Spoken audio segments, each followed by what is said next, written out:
शिलान्यास की विधि।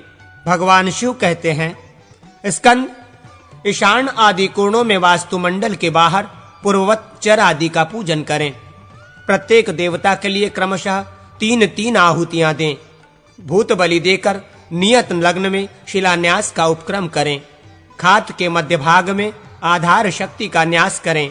वहां अनंत शेषनाग के मंत्र से अभिमंत्रित उत्तम कलश स्थापित करें। लम पृथ्वी नमः, इस मूल मंत्र से इस कलश पर पृथ्वी स्वरूपा शिला का न्यास करें। इसके पूर्वादि दिक्भाग में क्रमशः सुभद्र आदि 8 कलशों की स्थापना करें। पहले उनके लिए गड्ढे खोदकर उनमें आधार शक्ति का न्यास करने के पश्चात उक्त कलशों को इंद्रादि लोकपालों के मंत्रों द्वारा स्थापित करना चाहिए। तदनंतर उन कलशों पर क्रमशः नंदा आदि शिलाओं को रखें। तत्व मूर्तियों के अधिदेवता संबंधी शस्त्रों से युक्त वे शिलाएं होनी चाहिए। जैसे दीवार में मूर्ति तथा अस्त्र आदि अंकित होते हैं, उसी प्रकार उन शिलाओं में शर्व आदि मूर्ति, देवताओं के अस्त्र शस्त्र अंकित करें। उक्त शिलाओं पर कोण और दिशाओं के विभाग पूर्वक धर्म आदि 8 देवताओं की स्थापना करें। सुभद्र आदि 4 कलशों पर नंदा आदि 4 शिलाएं अग्नि आदि 4 कोणों में स्थापित करनी चाहिए। फिर जय आदि 4 कलशों पर अजिता आदि 4 शिलाओं की पूर्व आदि 4 दिशाओं में स्थापना करें। उन सब के ऊपर ब्रह्मा जी तथा व्यापक महेश्वर का न्यास करके मंदिर के मध्यवर्ती आकाश नामक अधवा का चिंतन करें। उन सब को बलि अर्पित करके विघ्न दोषों के निवारण अस्त्र मंत्र का जप करें। वहां 5 ही शिलाएं स्थापित करने की विधि है। उसके पक्ष में भी कुछ निवेदन किया जाता है। मध्य भाग में सुभद्र कलश के ऊपर पूर्णा नामक शिला की स्थापना करें और अग्नि आदि कोणों में क्रमशः पद्म आदि कलशों पर नंदा आदि शिलाएं स्थापित करें। मध्य शिला के अभाव में 4 शिलाएं भी मातृभाव से सम्मानित करके स्थापित की जा सकती हैं। उक्त 5 शिलाओं की प्रार्थना इस प्रकार है।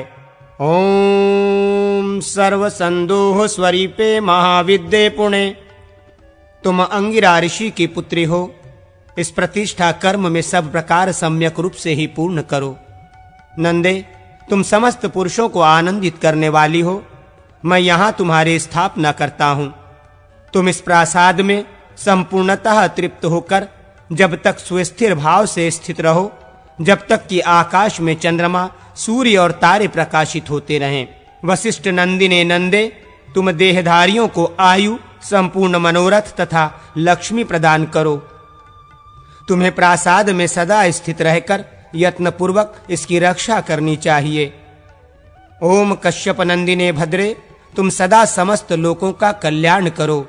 देवी, तुम सदा ही हमें आयु, मनोरथ और लक्ष्मी प्रदान करती रहो। ओम देवी जय, तुम सदा सर्वदा हमारे लिए लक्ष्मी तथा आयु प्रदान करने वाली हो। भृगुपुत्री देवी जय, तुम स्थापित होकर सदा यहीं रहो और इस मंदिर के अधिष्ठाता मुझ यजमान को नित्य निरंतर विजय तथा ऐश्वर्य प्रदान करने वाली बनो। ओम रिक्ते, तुम अतिरिक्त दोष का नाश करने वाली तथा सिद्धि और मोक्ष प्रदान करने वाली हो। शुभे, संपूर्ण देश काल में तुम्हारा निवास है। इस रूपणी, तुम सदा इस प्रासाद में स्थित रहो। तत्पश्चात आकाश स्वरूप मंदिर का ध्यान करके उसमें 3 तत्वों का न्यास करें। फिर विधिवत प्रायश्चित होम करके यज्ञ का विसर्जन करें। प्रतिष्ठा काल सामग्री आदि की विधि का कथन। भगवान शंकर कहते हैं, स्कंद, अब मैं मंदिर में लिंग स्थापना की विधि का वर्णन करूंगा, जो भोग और मोक्ष को देने वाली है। यदि मुक्ति के लिए लिंग प्रतिष्ठा करनी हो तो उसे हर समय किया जा सकता है, परंतु यदि भोग सिद्धि के उद्देश्य से लिंग स्थापना करने का विचार हो तो देवताओं का दिन उत्तरायण होने पर ही वो कार्य करना चाहिए। माघ से लेकर 5 महीनों में चैत्र को छोड़कर देवस्थापना करने की विधि है।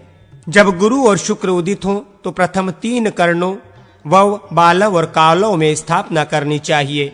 विशेषतः शुक्ल पक्ष में तथा कृष्ण पक्ष में भी पंचमी तिथि तक का समय प्रतिष्ठा के लिए शुभ माना गया है।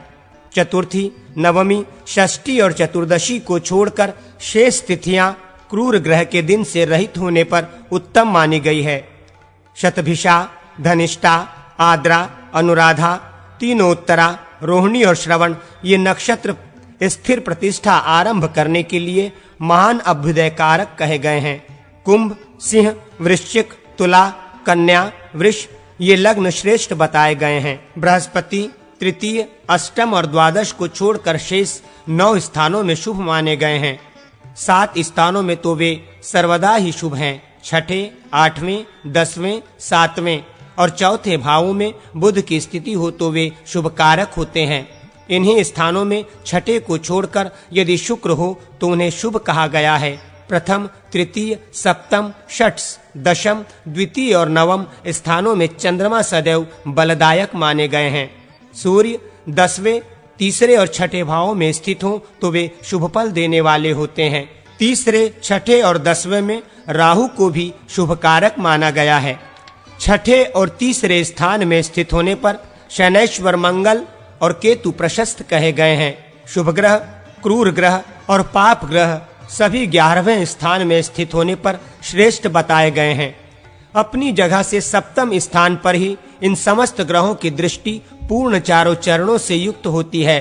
5वें और 9वें स्थानों पर इनकी दृष्टि आधी 2 चरणों से युक्त बताई गई है।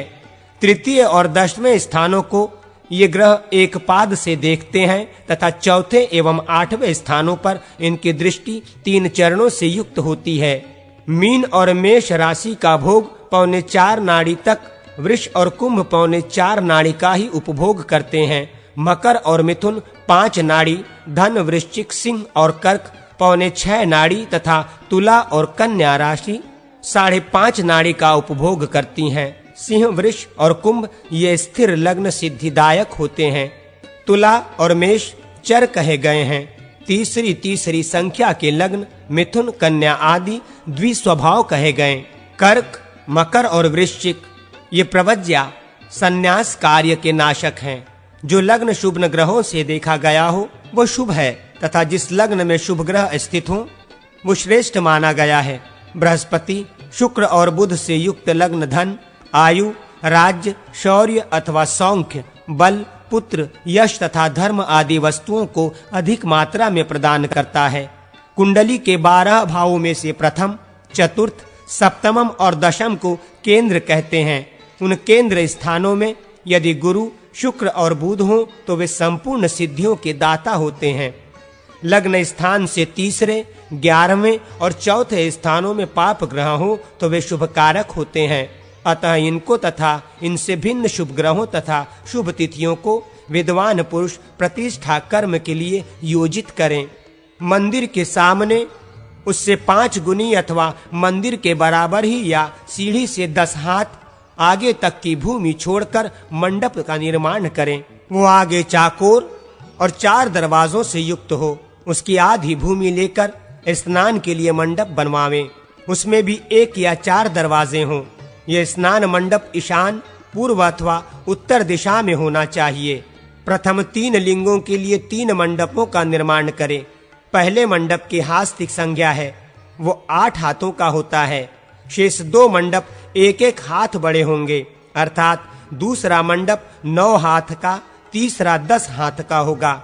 इस तरह अन्य लिंगों के लिए भी प्रति मंडप 2-2 हाथ भूमि बढ़ा दें, जिससे 9 हाथ बढ़े।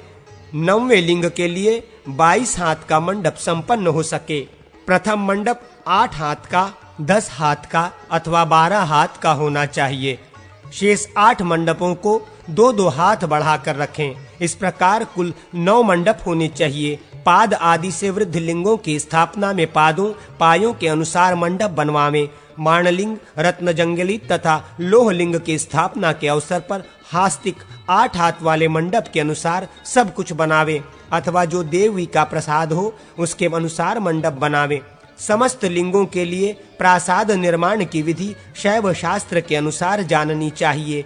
धन, घोष, विराग, कांचन, काम, राम, सुवेश, घरमर तथा दक्ष ये 9 लिंगों के लिए 9 मंडपों के नाम हैं। चारों कोणों में 4 खंभे हों और दरवाजे पर 2-2। ये सब हास्तिक मंडप के विषय में बताया गया है। उससे विस्तृत मंडप में जैसे भी उसकी शोभा संभव हो अन्य खंभों का भी उपयोग किया जा सकता है।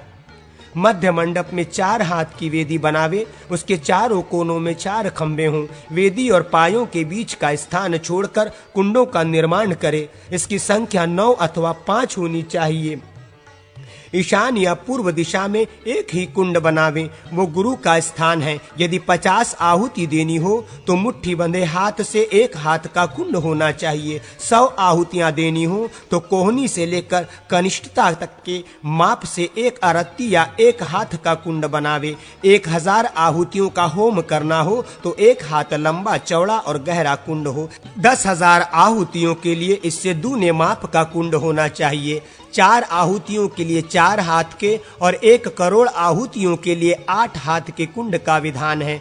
अग्नि कुंड में भगाकार, दक्षिण दिशा में अर्धचंद्राकार, नैऋत्य कोण में त्रिकोण, पश्चिम दिशा में चंद्रमंडल के समान गोलाकार, वायव्य कोण में षटकोण, उत्तर दिशा में कमलाकर, ईशान कोण में अष्टकोण तथा पूर्व दिशा में चतुष्कोण कुंड का निर्माण करना चाहिए। कुंड सब ओर से बराबर और ढालू होना चाहिए। ऊपर की ओर मेखलाएं बनी होनी चाहिए। बाहरी भाग में क्रमशः 4, 3 और 2 अंगुल चौड़ी मेखलाएं होनी चाहिए अथवा एक ही 6 अंगुल चौड़ी मेखला रहे। मेखलाएं कुंड के आकार के बराबर ही होनी है। उनके ऊपर मध्य भाग में योनि हो जिसकी आकृति पीपल के पत्ते की भांति रहे। उसकी ऊंचाई 1 अंगुल और चौड़ाई 8 अंगुल की होनी चाहिए। लंबाई कुंडार्ध के तुल्य हो। योनि का मध्य भाग कुंड के कुंड की भांति हो। पूर्व, अग्निकोण और दक्षिण दिशा के कुंडों की योनि उत्तराभिमुखी होनी चाहिए। शेष दिशाओं के कुंडों की योनि पूर्वाभिमुखी हो तथा ईशान कुंड के कुंड की योनि उक्त दोनों प्रकारों में से किसी एक प्रकार की उत्तराभिमुखी या पूर्वाभिमुखी रह सकती है। कुंडों का जो 24 भाग है वो अंगुल कहलाता है। इसके अनुसार विभाजन करके मेखला, कंठ और नाभि का निश्चय करना चाहिए। मंडप में पूर्वादि दिशाओं की ओर जो 4 दरवाजे लगते हैं वे क्रमशः पाकड़, गूलर, पीपल और बड़की लकड़ी के होने चाहिए। पूर्वादि दिशाओं के क्रम से इनके नाम शांति, भूति, बल और आरोग्य हैं। दरवाजों की ऊंचाई 5, 6 अथवा 7 हाथ की होनी चाहिए। वे हाथ भर गहरे खुदे हुए गड्ढे में खड़े किए गए हों। उनका विस्तार ऊंचाई या लंबाई की अपेक्षा आधा होना चाहिए। उनमें आम्र, पल्लव आदि की बंधनवारें लगा देनी चाहिए। मंडप की पूर्वादि दिशाओं में क्रमशः इंद्राधुयूध की भांति तिरंगी, लाल, काली, धूमिल, चांदनी की भांति श्वेत, तोते की पांख के समान हरे रंग की, सुनहरे रंग की तथा स्फटिक मणि के समान उज्जवल पताका फहरानी चाहिए। ईशान और पूर्व के मध्य भाग में ब्रह्मा जी के लिए लाल रंग की तथा नैऋत्य तथा पश्चिमी मध्य भाग में अनंत शेषनाग के लिए नीले रंग की पताका फहरानी चाहिए। ध्वजा की पताकाएं 5 हाथ लंबी और इससे आधी चौड़ी हो। ध्वजादंड की ऊंचाई 5 हाथ की होनी चाहिए। ध्वज की मोटाई ऐसी हो कि दोनों हाथों की पकड़ में आ जाए। पर्वत शिखर, राजद्वार, नदी तट, घुड़सार, हथीसार, विमोट, हाथी के दांतों के अग्रभाग के कौड़ी की गई भूमि, सांड के सिंग से खोदी गई भूमि, कमल समूह के नीचे के स्थान, सुअर की खोदी हुई भूमि, गौशाला तथा चौराहा, इन 12 स्थानों से 12 प्रकार की मिट्टी लेनी चाहिए। भगवान विष्णु के स्थापना में ये 12 मृतिकाएं तथा भगवान शिव के स्थापना में 8 प्रकार की मृतिकाएं ग्राह्य हैं। बरगद, गूलर, पीपल, आम और जामुन की छाल से पैदा हुई 5 प्रकार की गोंद संग्रहणीय है। 8 प्रकार के ऋतुफल मंगा लेने चाहिए। तीर्थफल, सुगंधित जल, सर्वाषधि मिश्रित जल, शस्य पुष्प मिश्रित जल, स्वर्ण मिश्रित, रत्न मिश्रित तथा गोश्रृंग के स्पर्श से युक्त जल, पंचगव्य और पंचामृत, इन सब को देव स्नान के लिए एकत्र करे। विघ्नकर्ताओं को डराने के लिए आटे के बने हुए वज्र आदि आयुध द्रव्यों को भी प्रस्तुत रखना चाहिए। सहस्र छिद्रों से युक्त कलश तथा मंगल कृत्य के लिए गोरोचना भी रखें। 100 प्रकार की औषधियों की जड़ विजया, लक्ष्मणा, श्वेत कंटकारिका, बला अथवा अभयाहर्य, गुरुचि, अतिबला, पाठा, सहदेवा, शतावरी, रिद्वी, सुरवचला, वृद्धि, इन सब का पृथक पृथक स्नान के लिए उपयोग बताया गया है। रक्षा के लिए तिल और कुशा आदि संग्रहणीय है। भस्म स्नान के लिए भस्म जुटा लें। विद्वान पुरुष स्नान के लिए जौ और गेहूं के आटे, बेल का चूर्ण, विलेपन, कपूर, कलश तथा गड्ढुओं का संग्रह कर ले। खाट, 2 तुलिका, रुई भरा गद्दा तथा रजाई, तकिया, चादर आदि अन्य आवश्यक वस्त्र, इन सब को अपने वैभव के अनुसार तैयार करावें तथा विविध चिन्हों से सुसज्जित शयन कक्ष में इनको रखें। घी और मधु से युक्त पात्र, सोने की सलाई, पूजोपयोगी जल से भरा पात्र, शिव कलश तथा लोकोपाल के लिए कलश का भी संग्रह करें। एक कलश निद्रा के लिए भी होना चाहिए। कुंडों की संख्या के अनुसार उतने ही शांति कलश रखे जाने चाहिए। द्वारपाल आदि, धर्म आदि तथा प्रशांत आदि के लिए भी कलश जुटा लें। वास्तुदेव, लक्ष्मी और गणेश के लिए भी अन्यान्य पृथक पृथक कलश आवश्यक हैं। इन कलशों के नीचे आधार भूमि पर धान्य पुंज रखना चाहिए। सभी कलश वस्त्र और पुष्पमाला से विभूषित किए जाने चाहिए। इनके भीतर सुवर्ण डालकर इनका स्पर्श किया जाए और इन्हें सुगंधित जल से भरा जाए। सभी कलशों के ऊपर पूर्ण पात्र और फल रखे जाएं। उनके मुखभाग में पंच पल्लव रहें तथा वे कलश उत्तम लक्षणों से संपन्न हों। कलशों को वस्त्रों से आच्छादित करें। सब ओर से बिखेरने के लिए पीली सरसों और लावा का संग्रह कर लें। पूर्ववत ज्ञान खड्ग का भी संपादन करें। चरु रखने के लिए बटलोई और उसका ढक्कन मंगा लें। तांबे की बनी हुई करछुल तथा पाद्याभंग के लिए धृत और मधु का पात्र भी संग्रहित कर लें। कुश के 30 दलों से बने हुए 2-2 हाथ लंबे चौड़े 4-4 आसन एकत्र कर लें। इसी तरह पलाशों के बने हुए 4-4 परिधि भी जुटा लें। तिल पात्र, हविष्य पात्र, अर्ध पात्र और पवित्रक एकत्र करें। इनका मान 20-20 पल है। घंटा और धूपदानी भी मंगा लें। श्रुक, श्रुवा, पिटक, पिटारी एवं टोकरी, पीठ, पीठा या चौकी, व्यंजन, सूखी लकड़ी, फूल, पत्र, गुग्गुल, घी के दीपक, धूप, अक्षत, तिगुना, सूत, गाय का घी, जौ, तिल, कुशा, शांति कर्म के लिए त्रिविध मधुर पदार्थ, मधु, शक्कर और घी, 10 पर्व की समिधाएं, बाह बराबर या 1 हाथ का श्रुवा, सूर्य आदि ग्रहों की शांति के लिए समिधाएं, आख, पलाश, खैर, अपामार्ग, पीपल, गुलर, शमी, दुर्वा और कुशा भी संग्रहणीय हैं। आक आदि में प्रत्येक की समिधाएं 108 होनी चाहिए। ये न मिल सकें तो इनकी जगह जौ और तिलों की आहुति देनी चाहिए। इनके सिवा घरेलू आवश्यकता की वस्तुओं का भी संग्रह करें। बटलोई, करछुल, ढक्कन आदि जुटा लें। देवता आदि के लिए प्रत्येक को 2-2 वस्त्र देने चाहिए। आचार्य की पूजा के लिए मुद्रा, मुकुट, हार, कुंडल और कंगन आदि तैयार करा लें। घर खर्च करने में कंजूसी न करें। मूर्ति धारण करने वाले तथा अस्त्र मंत्र का जप करने वाले ब्राह्मणों को आचार्य की अपेक्षा 1/4 कम दक्षिणा दें। सामान्य ब्राह्मणों, ज्योतिषियों तथा शिल्पियों को जपकर्ताओं के बराबर ही पूजा देनी चाहिए। हीरा, सूर्यकांत मणि, नीलमणि, अति नीलमणि, मुक्ताफल, पुष्पराग, पद्मराग तथा 8वां रत्न वैदूर्य मणि, इनका भी संग्रह करें। उशिर, खस, विष्णुक्रांता, अपराजिता, रक्तचंदन, अगुरु, श्रीखंड, शारिवा, अनंता या श्यामलता, कुष्ठ, कुट और शांगिणी, श्वेत पुनांग, इन औषधियों का समुदाय संग्रहणीय है। सोना, तांबा, लोहा, रांगा, चांदी, कांसी और सीसा, इन सब की लोह संज्ञा मानी गई है। इनका भी संग्रह करें। हरिताल, मैनसील, गेरु, हिमाक्षिक, पारा, वहिगैरिक, गंधक और अभ्रक, ये 8 धातुएं संग्रहणीय हैं। इसी प्रकार 8 प्रकार के व्रीहियों, अनाजों का भी संग्रह करना चाहिए। उनके नाम इस प्रकार हैं: धान, गेहूं, तिल, उड़द, मूंग, जौ, तिन्नी और सांवा।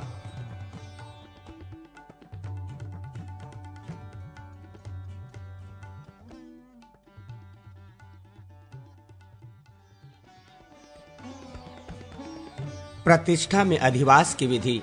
भगवान शिव कहते हैं, स्कंद पुरोहित को चाहिए कि वो स्नान करके प्रातः काल और मध्याह्न काल दोनों समयों का नित्य कर्म संपन्न करके मूर्ति रक्षक सहायक ब्राह्मणों के साथ यज्ञ मंडप को पधारे। इस पाठांतर के अनुसार मूर्तियों और जपकर्ता ब्राह्मणों के साथ यज्ञ मंडप में जाए, ऐसा अर्थ समझना चाहिए। फिर वहां शांति आदि द्वारों का पूर्ववत क्रमशः पूजन करे। इन द्वारों की दोनों शाखाओं पर प्रदक्षिणा क्रम से द्वारपालों की पूजा करनी चाहिए। पूर्व दिशा में द्वारपाल नंदी और महाकाल की, दक्षिण दिशा में भृंगी और विनायक की, पश्चिम दिशा में वृषभ और स्कंद की तथा उत्तर दिशा में देवी और चंडक की पूजा करें। द्वार शाखाओं के मूल देश में पूर्वादि क्रम से 2-2 कलशों की पूजा करें। इनके नाम इस प्रकार हैं: पूर्व दिशा में प्रशांत और शिशिर, दक्षिण दिशा में पर्जन्य और अशोक, पश्चिम में भूत संजीवन और अमृत तथा उत्तर में धनद और श्रीपद। इन 2-2 कलशों की क्रमशः पूजा का विधान है। इनके नाम के आदि में प्रणव और अंत में नमः जोड़कर चतुर्थ्यंत रूप रखें। यही इनके पूजन का मंत्र है। ओम प्रशांत शिशिराभ्याम नमः इत्यादि। लोक 2 ग्रह, वसु 2, द्वारपाल 2, नदियां 2, सूर्य 3, युग एक, वेद एक, लक्ष्मी तथा गणेश इनके देवता यज्ञ मंडप के प्रत्येक द्वार पर रहते हैं। इनका कार्य है विघ्न समूह का निवारण और यज्ञ का संरक्षण। पूर्वादि 10 दिशाओं में वज्र, शक्ति, दंड, खड्ग, पाश, ध्वज, गदा, त्रिशूल, चक्र और कमल की क्रमशः पूजा करें तथा प्रत्येक दिशा में दिक्पाल की पताका का भी पूजन करें। पूजन के मंत्र का स्वरूप इस प्रकार है। ओम हुम हम वज्राय हुम फट, ओम हुम हम शक्तये हुम फट इत्यादि। कुमुदाक्ष, पुंडरिक, वामन, शंकुकर्ण, सर्वनेत्र अथवा पद्मनेत्र, सम्मुख और सुप्रतिष्ठित कि ये ध्वजों के 8 देवता हैं जो पूर्वादि दिशाओं में कोटि कोटि भूतों सहित पूजनीय हैं। इनके पूजन संबंधी मंत्र इस प्रकार हैं। ओम कुमकुमुदाय नमः इत्यादि। हेतुक अथवा हेरुक, त्रिपुरघ्न, शक्ति अथवा वहीन, यज्जहीन, काल, छटा, कराली, 7वां एकाग्रिंग और 8वां भीम ये क्षेत्रपाल हैं। इनका क्रमशः पूर्वादि 8 दिशाओं में पूर्ववत पूजन करें। बलि, पुष्प और धूप देकर इन सब को संतुष्ट करें। तदनंतर उत्तम एवं पवित्र तृणों पर अथवा बांस के खंभों पर क्रमशः पृथ्वी आदि 5 तत्वों की स्थापना करके ध्वजोताजाति 5 मंत्रों द्वारा उनका पूजन करें। सदाशिव पद्मव्यापी मंडप का जो भगवान शंकर का धाम है तथा पताका एवं शक्ति से संयुक्त है। पाठांतर के अनुसार पाताल शक्ति या पिनाक शक्ति से संयुक्त है। तत्व दृष्टि से अवलोकन करें। पूर्ववत दिव्य अंतरिक्ष एवं भूलोकवर्ती विघ्नों का अपसारण एवं पश्चिम द्वार में प्रवेश करें और शेष दरवाजों को बंद करा दें अथवा शेष द्वारों का दर्शन मात्र कर लें। प्रदक्षिणा क्रम से मंडप के भीतर जाकर वेदी के दक्षिण भाग में उत्तराभिमुख होकर बैठें और पूर्ववत भूत शुद्धि करें। अंतर्याग, विषेधार्य, मंत्र द्रव्यादि शोधन, स्वात्म पूजन तथा पंचगव्य आदि पूर्ववत करें। फिर वहां आधार शक्ति की प्रतिष्ठा पूर्वक कलश स्थापन करें। विशेषतः शिव का ध्यान करें। तदनंतर क्रमशः तीनों तत्वों का चिंतन करें। ललाट में शिवरत्न की, स्कंद देश में विद्या तत्व की तथा पादांत भाग में उत्तम आत्म तत्व की भावना करें। शिव तत्व के रुद्र, विद्या तत्व के नारायण और आत्म तत्व के ब्रह्मा देवता हैं। इनका अपने नाम मंत्रों द्वारा पूजन करना चाहिए। इन तत्वों के नाम बीज क्रमशः इस प्रकार हैं। ओम ईम आम। मूर्तियों और मूर्तीश्वरों की वहां पूर्ववत स्थापना करें। उनमें व्यापक शिव का सांग पूजन करके मस्तक पर शिवहस्त रखें। भावना द्वारा ब्रह्मरंध्र के मार्ग से प्रविष्ट हुए तेज से अपने बाहर भीतर की अंधकार राशि को नष्ट करके आत्मस्वरूप का इस प्रकार चिंतन करें कि वो संपूर्ण दिग्नमंडल को प्रकाशित कर रहा है। मूर्तिपालकों के साथ अपने आप को भी हार, वस्त्र और मुकुट आदि से अलंकृत करके मैं शिव हूँ ऐसा चिंतन करते हुए बोधासी ज्ञान में खड्ग को उठावें। चतुष्पदांत संस्कारों द्वारा यज्ञ मंडप का संस्कार करें। बिखेरने योग्य वस्तुओं को सबोर से बिखेर कर कुछ की कूंची से उन सब को समेटें। उन्हें आसन के नीचे करके वारधानी के जल से पूर्वत वास्तु आदि का पूजन करें। शिव कुंभास्त्र और वारधानी के सुस्थिर आसनों की भी पूजा करें। अपनी अपनी दिशा में कलशों पर विराजमान इंद्रादि लोकपालों का क्रमशः उनके वाहनों और आयुध आदि के साथ यथाविधि पूजन करें। पूर्व दिशा में इंद्र का चिंतन करें। वे ऐरावत हाथी पर बैठे हैं। उनकी अंग कांति सुवर्ण के समान दमक रही है। मस्तक पर किरीट शोभा दे रहा है। वे सहस्त्र नेत्र धारण करते हैं। उनके हाथ में वज्र शोभा पाता है। अग्निकोण में 7 ज्वालामयी जिह्वाएं धारण किए अक्षमाला और कमंडू लिए लपटों से घिरे रक्त वर्ण वाले अग्निदेव का ध्यान करें। उनके हाथ में शक्ति शोभा पाती है तथा बकरा उनका वाहन है। दक्षिण में महिषारूढ़ दंडधारी यमराज का चिंतन करें जो कालाग्नि के समान प्रकाशित हो रहे हैं। नैऋत्य कोण में लाल नेत्र वाले नैऋत्य की भावना करें जो हाथ में तलवार लिए शव मुर्दे पर आरूढ़ है। पश्चिम में मकरारूढ़ श्वेतवत्न नागपाशधारी वरुण का चिंतन करें। वायव्य कोण में मृगारूढ़ नीलवर्ण वायुदेव का तथा उत्तर में भेड़ों पर सवार कुबेर का ध्यान करें। ईशान कोण में त्रिशूलधारी वृषभारूढ़ ईशान का, नैऋत्य कोण तथा पश्चिम के मध्य भाग में कच्छप पर सवार चक्रधारी भगवान अनंत का तथा ईशान और पूर्व के भीतर 4 मुख एवं 4 भुजा धारण करने वाले हंस वाहन ब्रह्मा का ध्यान करें। खंभों के मूल भाग में स्थित कलशों में तथा वेदी पर धर्म आदि का पूजा करें। कुछ लोग संपूर्ण दिशाओं में स्थित कलशों पर अनंत आदि की भी पूजा करते हैं। इसके बाद शिवाज्ञा सुनावें और कलशों को अपने पृष्ठभाग तक घुमावें।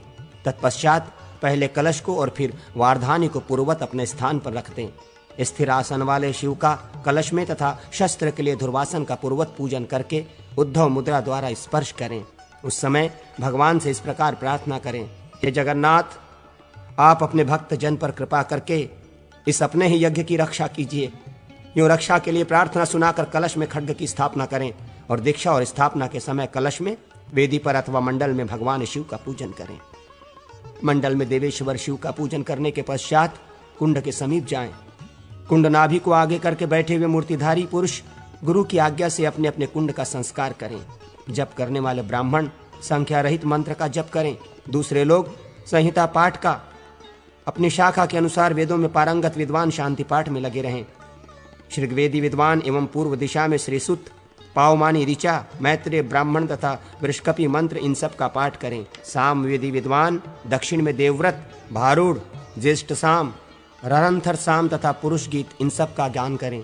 यजुर्वेदी विद्वान पश्चिम दिशा में रुद्र सूक्त, पुरुष सूक्त, श्लोकाध्याय तथा विशेषतः ब्राह्मण भाग का पाठ करें। अर्थर्वेदी विद्वान उत्तर दिशा में नील रुद्र, सुषमा, सूक्ष्म तथा अर्थर्व शीर्ष का तत्परता पूर्वक अध्ययन करें। आचार्य अरणि मंथन द्वारा अग्नि का उत्पादन करके उसे प्रत्येक कुंड में स्थापित करावें। अग्नि के पूर्व आदि भागों को पूर्व कुंड आदि के क्रम से लेकर धूप, दीप और चरु के निमित्त अग्नि का उद्धार करें। फिर पहले बताए अनुसार भगवान शंकर का पूजन करके शिवाग्नि में मंत्र तर्पण करें। देश काल आदि की संपन्नता तथा दुर्निर्मित्ति की शांति के लिए होम करके मंत्रज्ञ आचार्य मंगल कारिणी पूर्णाहुति प्रदान करके पूर्वत चरु तैयार करें और उसे प्रत्येक कुंड में निवेदित करें। यजमान से वस्त्राभूषणों द्वारा विभूषित एवं सम्मानित मूर्तिपालक ब्राह्मण स्नान मंडप में जाएं। भद्रपीठ पर भगवान शिव की प्रतिमा को स्थापित करके ताड़न और अवगुंठन की क्रिया करें। पूर्व की वेदी पर पूजन करके मिट्टी, काशाय जल, गोबर और गोमूत्र से तथा बीच बीच में जल से भगवत प्रतिमा को स्नान करावें। तत्पश्चात भस्म तथा गंधयुक्त जल से नहलावें। इसके बाद आचार्य अस्त्राय फट इस मंत्र से अभिमंत्रित जल के द्वारा मूर्ति पालकों के साथ हाथ धोकर कवच मंत्र से अभिमंत्रित पीताम्बर द्वारा मूर्ति को आच्छादित करके श्वेत फूलों से उसकी पूजा करें। तदनंतर उसे उत्तर वेदी पर ले जाएं। वहां संयुक्त शैया पर सुलाकर कुमकुम में लगे हुए सूत से अंगों का विभाजन करके आचार्य सोने की शलाका द्वारा उस प्रतिमा में दोनों नेत्र अंकित करें। ये कार्य शस्त्र क्रिया द्वारा संपन्न होना चाहिए। पहले चिन्ह बनाने वाले गुरु नेत्र चिन्ह को अंजन से अंकित कर दें। इसके बाद वो शिल्पी जो मूर्ति निर्माण का कार्य पहले भी कर चुका हो उस नेत्र चिन्ह को शस्त्र द्वारा खोदे, अर्थात खुदाई करके नेत्र की आकृति को स्पष्ट रूप से अभिव्यक्त करे। अर्चा के 3 अंश से कम अथवा 1/4 भाग या आधे भाग में संपूर्ण कामनाओं की सिद्धि के लिए शुभ लक्षण चिन्ह की अवतरणा करनी चाहिए। शिवलिंग की लंबाई में मान में 3 भाग से लेकर 1 भाग को त्याग देने से जो मान हो वही लिंग के लक्ष्य देह का सब ओर से विस्तार होना चाहिए। 1 हाथ के प्रस्तर खंड में जो लक्ष्य रेखा बनेगी उसकी गहराई और चौड़ाई उतनी ही होगी जितनी जौ के 9 भाग में से 1 को छोड़ने और 8 को लेने से होती है। इसी प्रकार 1.5 हाथ या 2 हाथ आदि के लिंग से लेकर 9 हाथ तक के लिंग में क्रमशः आधा भाग की वृद्धि करके लक्ष्य रेखा बनानी चाहिए। इस तरह 9 हाथ वाले लिंग में 8 जौ के बराबर मोटी और गहरी लक्ष्य रेखा होनी चाहिए। जो शिवलिंग परस्पर अंतर रखते हुए उत्तरोत्तर सवाए बड़े हों वहां लक्ष्य देह का विस्तार 1-1 जौ बढ़ाकर करना चाहिए। गहराई और मोटाई की वृद्धि के अनुसार रेखा भी 1/3 बढ़ जाएगी। सभी शिवलिंगों में लिंग का ऊपरी भाग ही उनका सूक्ष्म मस्तक है। लक्ष्य अर्थात चिन्ह का जो क्षेत्र है उसका 8 भाग करके 2 भागों को मस्तक के अंतर्गत रखें। शेष 6 भागों में से नीचे के 2 भागों को छोड़कर मध्य के अवशिष्ट भागों में 3 रेखा खींचे और उन्हें पृष्ठ देह में ले जाकर जोड़ दें। रत्नमय लिंग में लक्षणों द्वार की आवश्यकता नहीं है। भूमि से स्वतः प्रकट हुए अथवा नर्मदादि नदियों से प्रादुर्भूत हुए शिवलिंग में भी लक्ष्मों द्वार अपेक्षित नहीं है। रत्नमय लिंगों के रत्न में जो निर्मल प्रभा होती है वही उनके स्वरूप का लक्षण परिचायक है।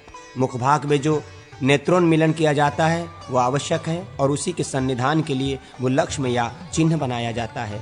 लक्ष्मणों द्वार की रेखा का धृत और मधु से मृत्युंजय मंत्र द्वारा पूजन करके शिल्पी दोष की निवृत्ति के लिए मृतिका आदि से स्नान कराकर लिंग की अर्चना करें।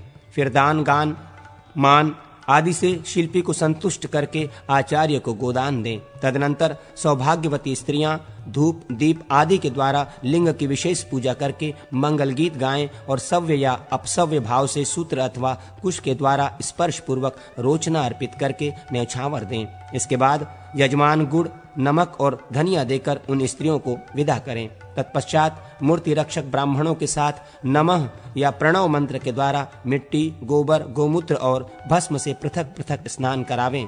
एक एक के बाद बीच में जल से स्नान कराता जाए। फिर पंचगव्य, पंचामृत, रूखापन दूर करने वाले कषाय द्रव्य, सबौषधि मिश्रित जल, श्वेत पुष्प, फल, सुवर्ण रत्न, सिंह एवं जौ मिलाए हुए जल, सहस्रधारा, दिवौषधि युक्त जल, तीर्थ जल, गंगा जल, चंदन मिश्रित जल, क्षीरसागर आदि के जल, कलशों के जल तथा शिव कलश के जल से अभिषेक करें। रूखेपन को दूर करने वाला विलेपन लगाकर उत्तम गंध और चंदन आदि से पूजन करने के पश्चात ब्रह्म मंत्र द्वारा पुष्प तथा कवच मंत्र से लाल वस्त्र चढ़ावें। फिर अनेक प्रकार से आरती उतारकर रक्षा पूर्वक, तीलु पूर्वक, गीत वाद्य आदि से, विविध द्रव्यों से तथा जय जयकार और स्तुति आदि से भगवान को संतुष्ट करके पुरुष मंत्र से उनकी पूजा करें। तदनंतर हृदय मंत्र से आचमन करके इष्टदेव से कहें, प्रभो उठिए। फिर इष्टदेव को ब्रह्मरथ पर बिठाकर उसी के द्वारा उन्हें सब ओर घुमाते और द्रव्य बिखेरते हुए मंडप के पश्चिमी द्वार पर ले जाएं और वहां शैया पर भगवान को पधरावें। आसन आदि के अंत में शक्ति की भावना करके उस शुभ आसन पर उन्हें विराजमान करें। पश्चिमाभिमुख प्रासाद में पश्चिम दिशा की ओर पिंडिका स्थापित करके उसके ऊपर ब्रह्मशिला रखें।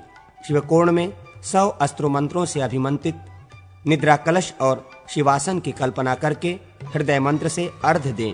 देवता को उठाकर लिंगमय आसन पर शिरोमंत्र द्वारा पूर्व की ओर मस्तक रखते हुए आरोपित एवं स्थापित करें। इस प्रकार उन परमात्मा का साक्षात्कार होने पर चंदन और धूप चढ़ाते हुए उनकी पूजा करें तथा कवच मंत्र से वस्त्र अर्पित करें। घर का उपकरण आदि अर्पित कर दें। फिर अपनी शक्ति के अनुसार नमस्कार पूर्वक नैवेद्य निवेदन करें। अभंग कर्म के लिए धृत और मधु से युक्त पात्र इष्टदेव के चरणों के समीप रखें। वहां उपस्थित हुए आचार्य शक्ति से लेकर भूमि पर्यंत 36 तत्वों के समूह को उनके अधिपतियों सहित स्थापित करके फूल की मालाओं से उनके 3 भागों की कल्पना करें। वे 3 भाग माया से लेकर शक्ति पर्यंत हैं। उनके प्रथम भाग चतुष्कोण, द्वितीय भाग अष्टकोण और तृतीय भाग वर्तुलाकार हैं। प्रथम भाग में आत्म तत्व, द्वितीय भाग में विद्या तत्व और तृतीय भाग में शिव तत्व की स्थिति है। इन भागों में सृष्टि क्रम से एक एक अधिपति हैं जो ब्रह्मा, विष्णु और शिव नाम से प्रसिद्ध हैं। तदनंतर मूर्तियों और मूर्तीश्वरों का पूर्वादि दिशाओं के क्रम से न्यास करें। पृथ्वी, अग्नि, यजमान, सूर्य, जल, वायु, चंद्रमा और आकाश ये 8 मूर्ति रूप हैं। इनका न्यास करने के पश्चात इनके अधिपतियों का न्यास करना चाहिए। इनके नाम इस प्रकार हैं: शर्व, पशुपति, उग्र, रुद्र, भव, ईश्वर, महादेव और भीम। इनके वाचक मंत्र निम्नलिखित हैं: लम, रम, शम, खम, चम, पम, सम, हम अथवा त्रिमात्रिक प्रणव तथा हाँ अथवा हृदय मंत्र अथवा कहीं कहीं मूल मंत्र इनके मूर्तियों और मूर्तिपतियों के पूजन के उपयोग में आते हैं। अथवा पंचकुंडनात्मक याग में पृथ्वी, जल, तेज, वायु और आकाश इन 5 मूर्तियों का ही न्यास करें। फिर क्रमशः इनके 5 अधिपतियों ब्रह्मा, शेषनाग, रुद्र, ईश और सदाशिव का मंत्रज्ञ पुरुष सृष्टि क्रम से न्यास करें। यदि यजमान मुमुक्षु हो, वो 5 मूर्तियों के स्थान में निवृत्ति आदि 5 कलाओं तथा उनके अजात आदि अधिपतियों का न्यास करें। अथवा सर्वत्र व्याप्ति रूप कारणात्मक त्रितत्व का ही न्यास करना चाहिए। शुद्ध अधवा में विद्वेश्वरों का और अशुद्ध में लोकनायकों का मूर्ति पतियों के रूप में दर्शन करना चाहिए। भोगी सर्प भी मंत्रेश्वर है। 35, 8, 5 और 3 मूर्ति रूप तत्व क्रमशः कहे गए हैं। ये ही इनके तत्व हैं। इन तत्वों के अधिपतियों के मंत्र का दिग्दर्शन मात्र कराया जाता है। ओम हा शक्ति तत्वाय नमः इत्यादि। ओम हा शक्ति तत्वाधिपाय नमः इत्यादि। ओम हा यक्ष्मा मूर्तये नमः। ओम हा क्षमा मूर्तधिपते ब्राह्मणे नमः। ओम हा शिव तत्वाय नमः। ओम हा शिव तत्वाधिपतये रुद्राय नमः इत्यादि। नाभिमूल से उच्चरित होकर घंटानाद के समान सबोर फैलने वाले ब्रह्मादि कारणों के त्याग पूर्वक द्वादशांतक स्थान को प्राप्त हुए मन से अभिन्न तथा आनंद रस के उद्गम को पा लेने वाले मंत्र का और निष्कल व्यापक शिव का जो 38 कलाओं से युक्त सहस्रों किरणों से प्रकाशमान सर्वशक्तिमय और सांग है, ध्यान करते हुए उन्हें द्वादशांत से लाकर शिवलिंग में स्थापित करें। इस प्रकार शिवलिंग में जीवन्यास होना चाहिए जो संपूर्ण पुरुषार्थों का साधक है। पिंडिका आदि में किस प्रकार न्यास करना चाहिए ये बताया जाता है।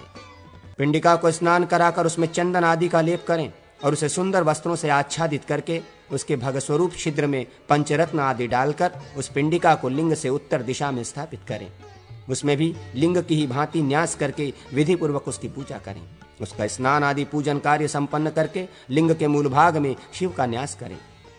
फिर शक्तंस वृषभ का भी स्नान आदि संस्कार करके स्थापन करना चाहिए। तत्पश्चात पहले प्रणव का, फिर ओम हूम हीम इन 3 बीजों में से किसी एक का उच्चारण करते हुए क्रिया शक्ति सहित आधार रूपणे शिला पिंडिका का पूजन करें। भस्म, कुशा और तिल से 3 प्रकार परकोटा बनावे तथा रक्षा के लिए आयुधों सहित लोकपालों को बाहर की ओर नियोजित एवं पूजित करें। पूजन के मंत्र इस प्रकार हैं। ओम ही क्रिया शक्तये नमः, ओम ही महागौरी रुद्रदयिते स्वाहा। निम्नांकित मंत्र के द्वारा पिंडिका में पूजन करें। ओम हिम आधार शक्तये नमः, ओम हा वृषभाय नमः। धारिका, दीप्ता, अत्युगा, ज्योत्सना, बलकोटता, धात्री और विद्यार्थी इनका पिंडी में न्यास करें। अथवा वामा, ज्येष्ठा, क्रिया, ज्ञाना और वेधा अथवा रोधा या प्रही इन 5 नायकों का न्यास करें। अथवा क्रिया, ज्ञाना तथा इच्छा इन 3 का ही न्यास करें। पूर्वत शांति मूर्तियों में तमी, मोहा, क्षुधा, निद्रा, मृत्यु, माया, जरा और भया इनका न्यास करें। अथवा तमा, मोहा, धोरा, रति, अपंज्वरा इन 5 का न्यास करें। या क्रिया, ज्ञाना और इच्छा इन 3 अधिनायकों का, आत्मा का आदि 3 तीव्र मूर्ति वाले तत्वों में न्यास करें। यहाँ भी पिंडिका, ब्रह्मशिला आदि में पूर्वत गौरी आदि शंबरों मंत्रों द्वारा ही सब कार्य विधिवत संपन्न करें। इस प्रकार न्यास कर्म करके कुंड के समीप जा उसके भीतर महेश्वर का, मेखलाओं में चतुर्भुज का, नाभि में क्रिया शक्ति का तथा ऊर्ध्व भाग में नाद का न्यास करें। तदनंतर कलश, वेदी, अग्नि और शिव के द्वारा नाड़ी संधान कर्म करें। कमल के तंतु की भांति सूक्ष्म शक्ति उधर्व वायु की सहायता से ऊपर उठती हुई और शून्य मार्ग से शिव में प्रवेश करती है। फिर वो उधर्वगत शक्ति वहां से निकलती और शून्य मार्ग से अपने भीतर प्रवेश करती है। इस प्रकार चिंतन करें। मूर्ति पालकों को भी सर्वत्र इस प्रकार संधान करना चाहिए। कुंड में आधार शक्ति का पूजन करके तर्पण करने के पश्चात क्रमशः तत्व, तत्वेश्वर, मूर्ति और मूर्तीश्वरों का धृत आदि से पूजन और तर्पण करें। फिर उन दोनों तत्व, तत्वेश्वर एवं मूर्ति, मूर्तीश्वर को संहिता मंत्रों से 101 सहस्र अथवा आधा सहस्र आहुतियां दें। साथ ही पूर्णाहुति भी अर्पण करें।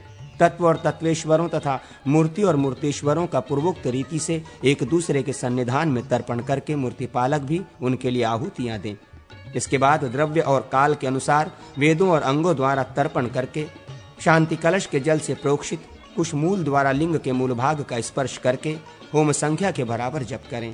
हृदय मंत्र से सन्निधापन और कवच मंत्र से अवगुंठन करें। इस प्रकार संशोधन करके लिंग के ऊर्ध्व भाग में ब्रह्मा और अंत मूल भाग में विष्णु का पूजन आदि करके शुद्धि के लिए पूर्वत सारा कार्य संपन्न कर होम संख्या के अनुसार जप आदि करें। कुश के मध्य भाग में लिंग के मध्य का और कुश के अग्रभाग से लिंग के अग्रभाग का स्पर्श करें। जिस मंत्र से जिस प्रकार संधान किया जाता है वो इस समय बताया जाता है। ओम हम हम, ओम ओम ऐम, ओम भूम भूम बाह्य मूर्तये नमः, ओम हाम वाम आम, ओम आम शाम, ओम भूम भूम वाविः मूर्तये नमः। इसी प्रकार यजमान आदि मूर्तियों के साथ भी अभिसंधान करना चाहिए। पंचमूर्त्यात्मक शिव के लिए भी हृदयादि मंत्रों द्वारा इसी तरह संधान कर्म करने का विधान है। त्रितत्वात्मक स्वरूप में मूल मंत्र अथवा अपने बीज मंत्रों द्वारा संधान कर्म करने की विधि है, ऐसा जानना चाहिए।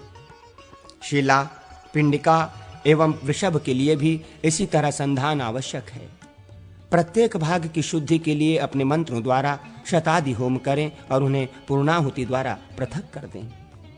न्यूनता आदि दोष से छुटकारा पाने के लिए शिव मंत्र से 108 आहुतियां दें। जो कर्म किया जाता है उसे शिव के कान में निवेदन करें। प्रभु, आपकी शक्ति से ही मेरे द्वारा इस कार्य का संपादन हुआ है। ओम भगवान रुद्र को नमस्कार है। रुद्रदेव, आपको मेरा नमस्कार है। यह कार्य विधि पूर्ण हो या अपूर्ण, आप अपनी शक्ति से ही पूर्ण करके ग्रहण करें। ओम हिम शांकरी पुरय स्वाहा, ऐसा कहकर पिंडिका में न्यास करें। तदनंतर ज्ञानी पुरुष लिंग में क्रिया शक्ति का और पीठ विग्रह में ब्रह्मशिला के ऊपर आधार रूपणी शक्ति का न्यास करें। 7, 5, 3 अथवा 1 रात तक उसका निरोध करके या तत्काल ही उसका अधिवासन करें। अधिवासन के बिना कोई भी त्याग संपादित होने पर भी फलदायक नहीं होता, अतः अधिवासन अवश्य करें। अधिवासन काल में प्रतिदिन देवताओं को अपने अपने मंत्रों द्वारा 100 आहुतियां दें तथा शिव कलश आदि की पूजा करके दिशाओं में बलि अर्पित करें। गुरु आदि के साथ रात में नियम पूर्वक वास अधिवास कहलाता है। अधि पूर्वक वस धातु भाव में झंझ प्रत्यय किया जाता है, इससे अधिवास शब्द भगवान शिव कहते हैं। स्कंद प्रातः काल नृत्य कर्म के अनंतर द्वार देवताओं का पूजन करके मंडप में प्रवेश करें। पूर्वोक्त विधि से देह शुद्धि आदि का अनुष्ठान करें।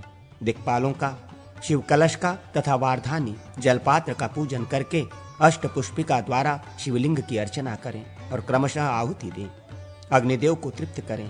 तदनंतर शिव की आज्ञा से अस्त्राय फट का उच्चारण करते हुए मंदिर में प्रवेश करें तथा अस्त्राय हुम फट बोलकर वहां के विघ्नों का अपसारण करें। शिला के ठीक मध्य भाग में शिवलिंग की स्थापना न करें, क्योंकि वैसा करने पर वेद दोष की आशंका रहती है। इसलिए मध्य भाग को त्याग कर एक या आधा जौ किंचित ईशान भाग का आश्रय लें। आधार शिला में शिवलिंग की स्थापना करें। मूल मंत्र का उच्चारण करते हुए उस अनंत नाम धारणी सर्वाधार स्वरूपिणी सर्वव्यापिनी शिला को सृष्टि योग द्वारा अविचल भाव से स्थापित करें, अथवा निम्नांकित मंत्र से शिव की आसना स्वरूपा उस शिला की पूजा करें। ओम नमो व्यापिनी भगवती स्थरंचले ध्रुवं हिम लमं हिम स्वाहा। पूजन से पहले यूं कहें, आधार शक्ति स्वरूपणी शिले, तुम्हें भगवान शिव की आज्ञा से यह नित्य निरंतर स्थिरता पूर्वक स्थित रहना चाहिए। ऐसा कहकर पूजन करने के पश्चात अवरोधिनी मुद्रा से शिला को अवरुद्ध स्थिरता पूर्वक स्थापित कर दे।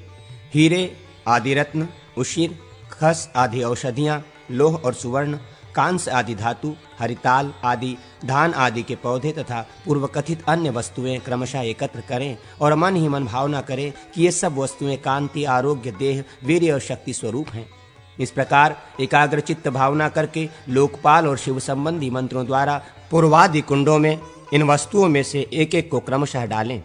सोने अथवा तांबे के बने हुए कछुए या वृषभ को द्वार के सम्मुख रखकर नदी के किनारे की या पर्वत के शिखर की मिट्टी से युक्त करें और उसे बीच के कुंड आदि में डाल दें, अथवा सुवर्ण निमित्त मेरु को मधुक, अक्षत और अंजन से युक्त करके उसमें डालें, अथवा सोने या चांदी की बनी हुई पृथ्वी को संपूर्ण बीजों और सुवर्ण से संयुक्त करके उस मध्यम कुंड में डालें, अथवा सोने, चांदी या सब प्रकार के लोह से निर्मित सुवर्णमय केसरों से युक्त कमल या अनंत शेषनाग की मूर्ति को उसमें छोड़ें। शक्ति से लेकर मूर्ति पर्यंत अथवा शक्ति से लेकर शक्ति पर्यंत तत्व का देवाधिदेव महादेव के लिए आसन निर्मित करके उसमें खीर या गुग्गुल का लेप करें। तत्पश्चात वस्त्र से गर्त को आच्छादित करके कवच और अस्त्र मंत्र द्वारा उसकी रक्षा करें। फिर दिक्पालों को बलि देकर आचार या आचमन करें। शिला और गर्त के संग दोष की निवृत्ति के लिए शिव मंत्र से अथवा अस्त्र मंत्र से विधि पूर्वक 100 आहुतियां दें। साथ ही पूर्णाहुति भी करें। वास्तु देवताओं को एक एक आहुति देकर तृप्त करने के पश्चात हृदय मंत्र से भगवान को उठाकर मंगलवाद्य और मंगल पाठ आदि के साथ ले आवें। गुरु भगवान के आगे आगे चलें और 4 दिशाओं में स्थित 4 मूर्तिपालों के साथ यजमान स्वयं भगवान की सवारी के पीछे पीछे चले। मंदिर आदि के चारों ओर घुमाकर शिवलिंग को भद्रद्वार के सम्मुख नहलावे और अर्घ्य देकर उसे मंदिर के भीतर ले जाएं। खुले द्वार से अथवा द्वार के लिए निश्चित स्थान से शिवलिंग को मंदिर में ले जाएं। इन सब के अभाव द्वार बंद करने वाले शिला से, शून्य मार्ग से अथवा उस शिला के ऊपर से होकर मंदिर में प्रवेश का विधान है। दरवाजे से ही महेश्वरों को मंदिर में ले जाएं, परंतु उनका द्वार से स्पर्श न होने दें। यदि देवालय का समारंभ हो रहा हो तो किसी कोण से भी शिवलिंग को मंदिर के भीतर प्रविष्ट कराया जा सकता है। व्यक्त अथवा स्थूल शिवलिंग के मंदिर प्रवेश के लिए सर्वत्र यही विधि जाननी चाहिए। घर में प्रवेश का द्वार ही है, उसका साधारण लोगों भी प्रत्यक्ष अनुभव है। यदि बिना द्वार के घर में प्रवेश किया जाए तो गोत्र का नाश होता है, ऐसी मान्यता है। तदनंतर पीठ पर द्वार के सामने शिवलिंग को स्थापित करके नाना प्रकार के वाद्यों तथा मंगल सूचक ध्वनियों के साथ उस पर दुर्वा और अक्षत चढ़ावें तथा समुत्तिष्ठिष्ट नमः ऐसा कहकर महापाशुपत का मंत्र पाठ करें। इसके बाद आचार्य गर्त में रखे हुए घट को वहां से हटाकर मूर्ति पालकों के साथ यंत्र में स्थापित करावें और उसमें कुमकुम आदि का लेप करके शक्ति और शक्तिमान की एकता का चिंतन करते हुए लयांत मूल मंत्र का उच्चारण करके उस आलम्बन लक्षित घट का स्पर्श पूर्वक पुनः गर्त में ही स्थापना करा दें। ब्रह्मभाग के एक अंश, 2 अंश, आधा अंश अथवा 8वें अंश तक या संपूर्ण ब्रह्मभाग का ही गर्त में प्रवेश करावें। फिर नाभि पर्यंत दीर्घाओं के साथ शीशे का आवरण देकर एकाग्र चित्त हो नीचे के गर्त को बालू से पाट दे और कहें, भगवान आप सुस्थिर हो जाइए। तदनंतर लिंग के स्थिर हो जाने पर सकल सावयव रूप वाले परमेश्वर का ध्यान करके शकंत मूल मंत्र का उच्चारण करते हुए शिवलिंग के स्पर्श पूर्वक उसमें निष्कलीकरण न्यास करें। जब शिवलिंग की स्थापना हो जा रही हो उस समय जिस दिशा का आश्रय ले उस दिशा के दिक्पाल संबंधी मंत्र का उच्चारण करके पूर्णाहुति पर्यंत होम करें और दक्षिणा दें। यदि शिवलिंग से शब्द प्रकट हो अथवा उसका मुख्य भाग हिले या फट फूट जाए तो मूल मंत्र से या बहुरूप मंत्र द्वारा 100 आहुतियां दें। इसी प्रकार अन्य दोष प्राप्त होने पर शिव शास्त्रोक्त शांति करें। उक्त विधि से यदि शिवलिंग में न्यास का विधान किया जाए तो कर्ता दोष का भागी नहीं होता। तदनंतर लक्षण स्पर्श रूप पीठ बंद करके गौरी मंत्र से उसका लय करें। फिर पिंडी में शेष के न्यास करें। लिंग के पार्श्व भाग में जो संधि छिद्र हो उसको बालू एवं व्रजलेपन से भर दें। तत्पश्चात गुरु मूर्तिपालकों के साथ शांति कलश के आधे जल से शिवलिंग को नहलाकर अन्य कलशों तथा पंचामृत आदि से भी अभिषक्तित करें। फिर चंदन आदि का लेप लगा जगदीश्वर शिव की पूजा करके उमा महेश्वर मंत्रों द्वारा लिंग मुद्रा से उन दोनों का स्पर्श करें।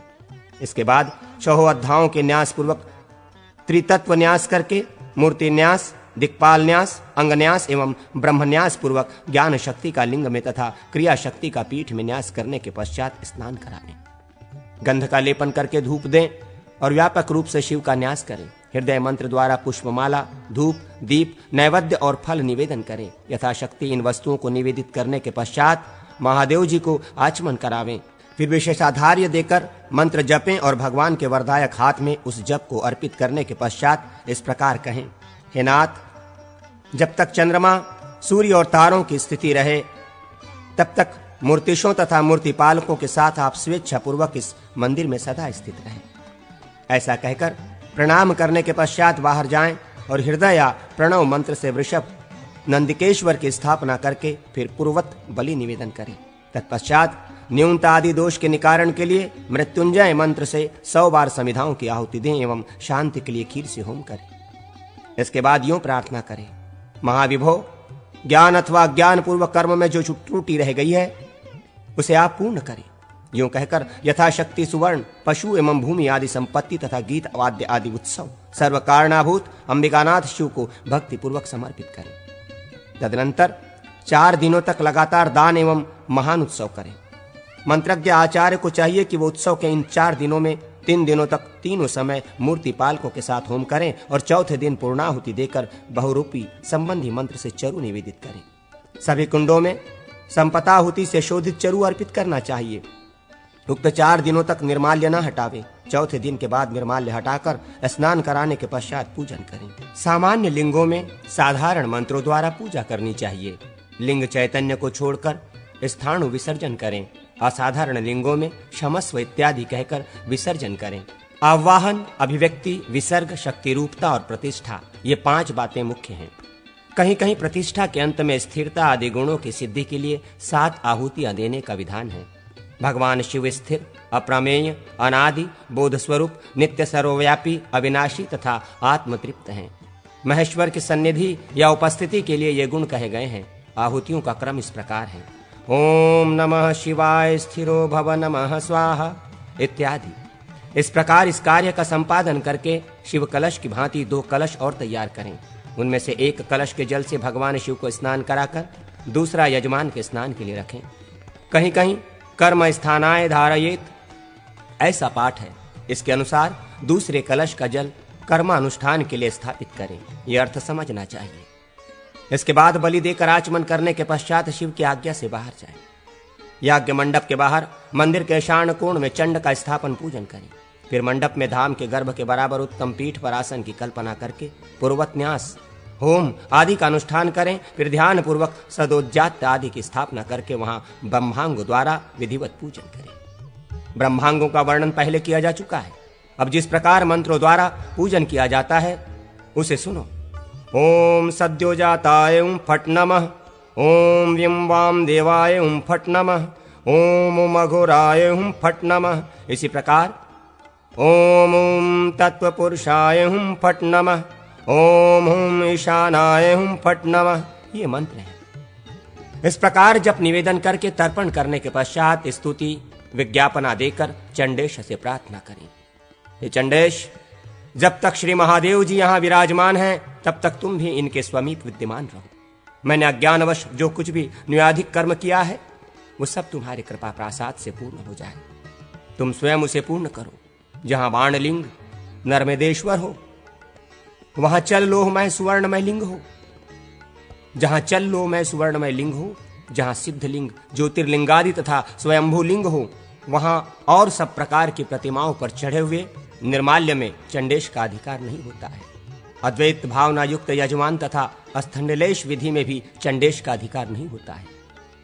चंड का पूजन करके स्नापक अभिषेक करने वाला गुरु अपनी ही पत्नी और पुत्र सहित यजमान को पूर्व स्थापित कलश के जल से स्नान करावे। यजमान भी स्नापक गुरु का महेश्वर की भांति पूजन करके धन की कंजूसी छोड़कर उन्हें भूमि और सुवर्ण आदि की दक्षिणा दे।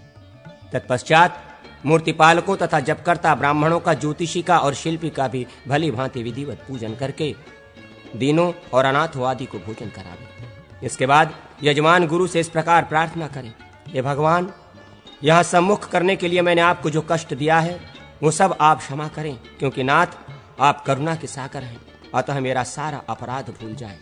इस प्रकार प्रार्थना करने वाले यजमान को सद्गुरु अपने हाथ से कुश पुष्प और अक्षत पुंज के साथ प्रतिष्ठा जनित पुण्य की सत्ताएं समर्पित करें, जिसका स्वरूप चमकते हुए तारों के समान दीप्तिमान है। तदनंतर पाशुपत मंत्र का जप करके परमेश्वर को प्रणाम करने के अनंतर भूत गणों को बलि अर्पित करें और इस प्रकार उन सबको समीप लाकर यूं निवेदन करें, आप लोगों को तब तक यहां स्थित रहना चाहिए जब तक महादेव जी यहां विराजमान हैं।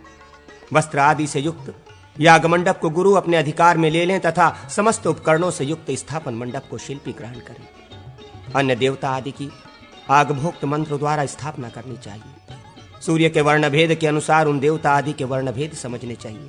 वे अपने तेजस तत्व में व्याप्त हैं, ऐसी भावना करनी चाहिए। साध्य आदि देवता, सरिताएं, औषधियां, क्षेत्रपाल और किन्नर आदि ये सब पृथ्वी तत्व के आश्रित हैं। कहीं कहीं सरस्वती, लक्ष्मी और नदियों का स्थान जल में बताया गया है।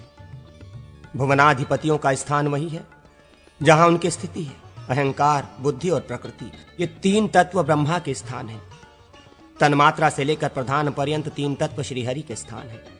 नाट्येशगण, मात्रका, यक्षराज, कार्तिकेय तथा गणेश का अंडजाति शुद्ध विद्यांत तत्व है। मायांश देश से लेकर शक्ति पर्यंत तत्व शिव तथा उग्र तेज वाले सूर्य देव का स्थान है। व्यक्त प्रतिमाओं के लिए ईश्वर पर्यंत पद बताया गया है। स्थापना की सामग्री में जो कूर्म आदि का वर्णन किया गया है तथा जो रत्न आदि 5 वस्तुएं कही गई हैं उन सबको देवपीठ के गर्त में डाल दें, परंतु 5 ब्रह्मशिलाओं को उसमें न डालें।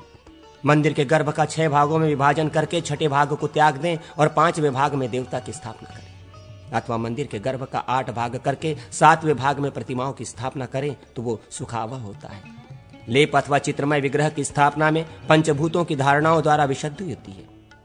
वहां स्नान आदि कार्य जल से नहीं मानसिक किए जाते हैं। वैसे विग्रहों को शिला एवं रत्न आदि के भवन में रखना चाहिए। उनमें नेत्रोन्मिलन तथा आसन आदि की कल्पना अभिष्ट है। इनकी पूजा जल रहित पुष्पों से करनी चाहिए, जिससे चित्र दूषित न हो। अब चल लिंगों के लिए स्थापना की विधि बताई जाती है। गर्भ स्थान के 5 अथवा 3 भाग करके एक भाग को छोड़ दे और तीसरे या दूसरे भाग में चल लिंग की स्थापना करें। इसी प्रकार उनके पीठों के लिए भी करना चाहिए। लिंगों में तत्व भेद से पूजन की प्रक्रिया में भेद होता है। स्फटिक आदि के लिंग में इष्ट मंत्र से अथवा सृष्टि मंत्र से विधिवत संस्कार होना चाहिए। इसके सिवा वहां ब्रह्मशिला एवं रत्न प्रभूति का निवेदन अपेक्षित नहीं है। पिंडिका की योजना भी मन से ही कर लेनी चाहिए। स्वयंभू लिंग और बाणलिंग आदि में संस्कार का नियम नहीं है। उन लिंगों को संहिता मंत्रों से स्नान करना चाहिए। वैदिक विधि से ही उनके लिए न्यास और होम करना चाहिए। यदि समुद्र तथा आरोह इनके स्थापन कराने का विधान पूर्ववत है। इह लोक में जो मृतिका आदि के अथवा आटे आदि के शिवलिंग का पूजन किया जाता है वो तात्कालिक होता है, अर्थात पूजन काल में ही लिंग निर्माण करके वीक्षणादि विधान से उसकी शुद्धि करें। तत्पश्चात विधिवत पूजन करना चाहिए। पूजन के पश्चात मंत्रों को लेकर अपने आप में स्थापित करें और उस लिंग को जल में डाल दें। 1 वर्ष तक ऐसा करने में वो लिंग और उसका पूजन मनोवांछित फल देने वाला होता है। विष्णु आदि देवताओं की स्थापना के मंत्र अलग हैं, उन्हीं के द्वारा उनकी स्थापना करनी चाहिए। गौरी